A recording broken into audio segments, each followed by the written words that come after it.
Afasia. O que é, quais são os sintomas, causas e tratamentos. Lesões cerebrais, especialmente aquelas que atingem o lado esquerdo do cérebro, podem gerar uma sequela conhecida por afasia. Trata-se de uma disfunção que diminui a capacidade de uso da linguagem, da fala e prejudica a comunicação. Como consequência, a pessoa não consegue se expressar verbalmente da mesma forma que faria antes, bem como apresenta dificuldades na compreensão da linguagem verbal, escrita e mesmo na capacidade de escrever. Das causas mais associadas estão o acidente vascular cerebral, AVC, tumores cerebrais, doenças degenerativas, Alzheimer, por exemplo, ou impactos na cabeça que acometem o hemisfério esquerdo do cérebro, ou as regiões frontais e temporais à esquerda.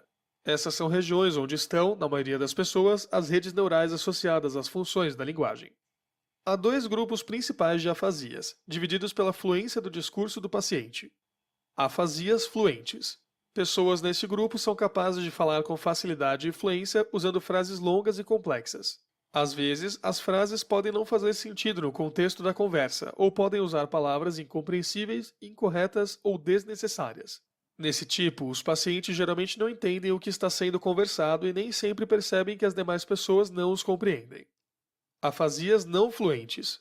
Neste caso, as causas em geral são lesões que atingem a região frontal do cérebro, envolvida com a fluência do discurso.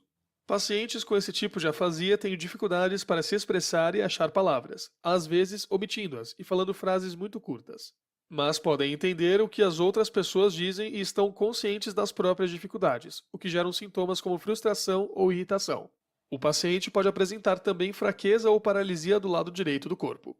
Sintomas mais comuns. Se a pessoa passar a falar frases curtas ou incompletas, que não fazem sentido ou se trocam uma palavra pela outra e substituem fonemas, esses são sinais de alerta. Esses sintomas são conhecidos como parafasias semânticas ou fonéticas e podem vir associados a outros cenários, como a incompreensão da conversa alheia ou mesmo uma escrita que não faz sentido. Diagnóstico. Para identificar a afasia, uma série de testes neuropsicológicos podem ser usados, associados aos sintomas apresentados. Os testes avaliam as funções da linguagem do paciente, como fluência do discurso, compreensão do discurso, capacidade de nomeação, capacidade de repetição, leitura e escrita. O teste de afasias de Boston, por exemplo, é padronizado em vários países e, em geral, aplicado por neuropsicológicos. Outros exames indicados são neurológico, associado aos resultados dos testes neuropsicológicos, além de uma anamnese e entrevista nas consultas. Quando necessário, são recomendadas tomografia computadorizada e ressonância magnética para diagnóstico da lesão cerebral e possíveis causas das afasias. Tratamentos. Antes da indicação de um tratamento, os especialistas devem identificar qual é a doença de base para que seja tratada adequadamente. Caso os sintomas surjam de forma aguda ou súbita, é importante buscar um pronto-socorro especializado com urgência, pois a causa pode ser um AVC. Quando tratados rapidamente, as chances de a pessoa não desenvolver sequelas aumentam.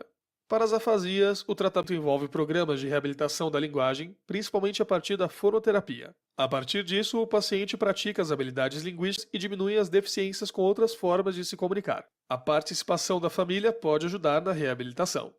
Como prevenir? Infelizmente, não há uma prevenção direta das afasias, mas há a recomendação de evitar as doenças de base, como o AVC. Para isso, é importante controlar os fatores de risco mais comuns, como pressão arterial, diabetes, colesterol, obesidade, sedentarismo e tabagismo.